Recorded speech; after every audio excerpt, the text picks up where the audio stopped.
Right? They got free Wi-Fi at McDonald's. They've got Wi-Fi at Starbucks and pretty much everywhere you go. So bear in mind, again, there are lots of places where we can go and get public Wi-Fi for short-term use of the internet.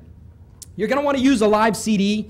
This will be important to, again, prevent yourself from storing information or gathering and creating information about what you're doing and where you're doing it. And when possible, you're going to want to use anonymity mechanisms like Tor and or anonymizing proxies. Not just web proxies, but really any proxies you can find that will help to mask or obscure your tracks and or your destinations. You'll want to enable safe browsing, and although this may be unnecessary if you are in fact using Tor and anonymizing proxies, we're going to kind of go for an anonymity in depth here, right? The more layers that we can provide of anonymity, the better off we are, and the more we avoid any one piece of information being used to identify who we are and what we've done. And furthermore, we also want to recommend mechanisms for anonymous searching. On Worldwide Privacy Day, which was the 28th of January, wasn't really highly publicized, at least not here in the US, a new search service called startpage.com was introduced. Theoretically, they store no information about any searches that are conducted, including IP addresses of those conducting the searches. You'll also note that Moxie recently released a mechanism called Google sharing, which basically serves as a series of public proxies through which your Google searches can be conducted in order to, again, avoid Google tracking the information about the searches that you actually perform. Or the NSA. Or the NSA. Of course, yes. The funny thing here is we didn't provide a lot of detail about Startpage and Google sharing simply because we've got a lot of information to cover. So if you want more information, Google it. Lastly, of course, there are plugins that also help with anonymity, like Customize Google. This is actually just a Firefox extension, but it will do things like anonymize UUIDs and prevent storage of cookies. It will enable SSL for all Google services that you are interacting with. Okay, so now we step it up to the Dagger level. First, again, is becoming anonymous. But at the Dagger level, things get a little more intense. You definitely need to change your name, and you definitely need to use the same guidelines we outlined at the Cloak level, picking a smart name that you can be more creative with. This is going to become essential at this level to have a name that you can use differently. A new driver's license and social security number, if you can obtain them illegally, that's excellent and the best way to go. But you need to make sure that you're following the legal lines here. And if you're going to get a new driver's license, go ahead and get it in a different state, right? You're going to want to form several LLCs, and you're going to want to have them on hand, available. Form them in advance. Don't form them the minute you need them. You can use them to own property. You can use them to lightly conduct some business that we're going to get to in a minute. You need to be aware that obviously they're not impenetrable, but one of the advantages an LLC provides is if you incorporate them in the right states, which from our understanding is perhaps Wyoming and New Mexico, then you can not only incorporate them without the LLC portion on the end or the Corp or Inc. portion on the end of it so that it appears like a real name owning something, but also you don't need to list the owners of the LLC on paper. You only need to list a registrar who receives mail for your corporation. Now let me quickly add, actually, if you have an existing C Corp or S Corp, you can accomplish something similar, at least in many localities, through the use of what we refer to as trade names. A trade name is much like a DBA without the more stringent requirements. They're relatively easy and inexpensive to obtain. And again, a trade name has no requirement for an Inc. or Corp. or LLC at the end. So your trade name could be John Doe. Right, and while you can do your own research and see, you want to make sure that if you're going to establish a Corp versus an LLC, that you're able to do it without having to list the owners of the corporation, because then you're exposing yourself. Yes?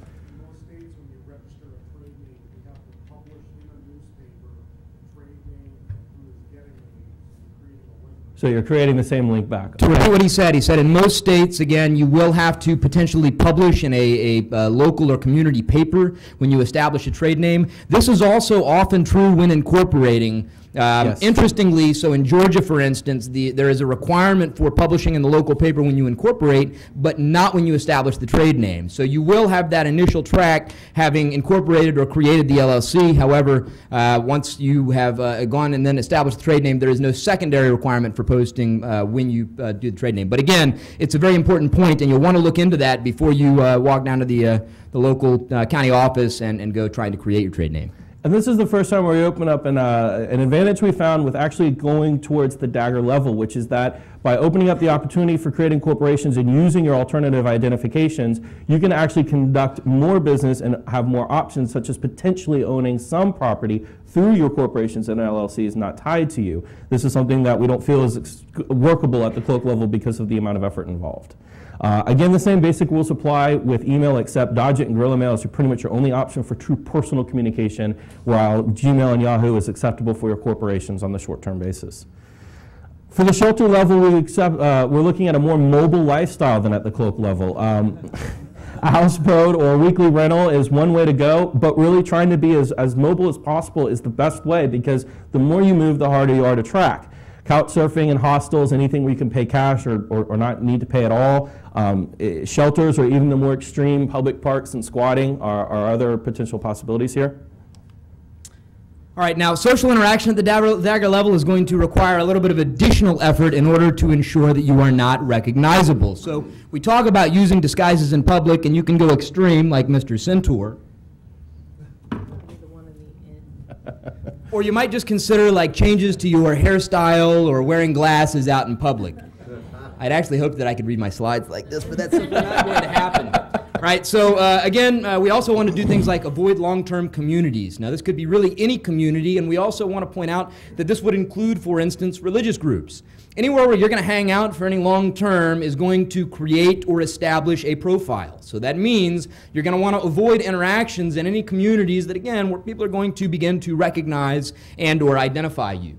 We talk about using a proxy, and we had originally just referenced virtual assistants. However, we point out proxy because this is a step beyond. Much like a virtual assistant, this is somebody that can do things on your behalf, but more importantly, they can do things on your behalf, and in some cases, in their own name, right? And that's kind of the key here. You think about a proxy, there's never really any direct connection between point A and point C, only A to B and B to C. So it does remove you one level from any and all transactions. We want to avoid people in all social networking when possible, and of course it's pretty explicit here that we need to avoid all publicity. Any publicity is going to defeat or mitigate the mechanisms that we're implementing in order to try to become and remain anonymous. And it's important to note the distinction there between using a proxy, which implies someone you can trust, and trying to avoid people. You're going to have to walk that line again and make sure that this is someone you can trust if they're going to open a bank account in their name or purchase property for you in their name, and make sure you feel like you can actually trust them in some way. Sure. Making money online, again, we've got some restrictions here, but as Adam pointed out a little bit earlier, because we will potentially have a corporation or an entity through which we can now conduct business, in addition to basic jobs that pay cash, we're now also afforded the ability to do things with our business that would be considered short-term or business-to-business transactions, or short-term business-to-consumer transactions with relatively low expectations. And what we mean by that are short-term services, watch repair, leather repair, car stereo installation, things where you're not going to expect somebody to have to turn around and call you back a week later based on having patched a hole in the leather in their automobile. We talk here about confidence schemes, and what we're really talking here are things like white van schemes, Brian, three-card Monty Popham. There's a lot of things that we can do here, but we're not really talking about breaking the law again. We're talking about doing things that are, again, potentially short-term manipulation of people in order to produce cash on an individual transaction basis. That's you. Yes, okay, so using money at the dagger level, again, we also go now into some of the things we can do in order to keep, maintain, and or transact with our money. So we now introduce concept here of PayPal corporate, right? We can use PayPal through our organization. Also bear in mind, I was having a conversation with a couple of folks from Georgia who I don't see in the room. Yell at them later, but they were pointing out that, again, with a PayPal account, although theoretically you can't put money, you can't deposit money into an unverified PayPal account, you can essentially transfer money from other PayPal accounts into an unverified PayPal account, mitigating or eliminating the requirement for a bank account.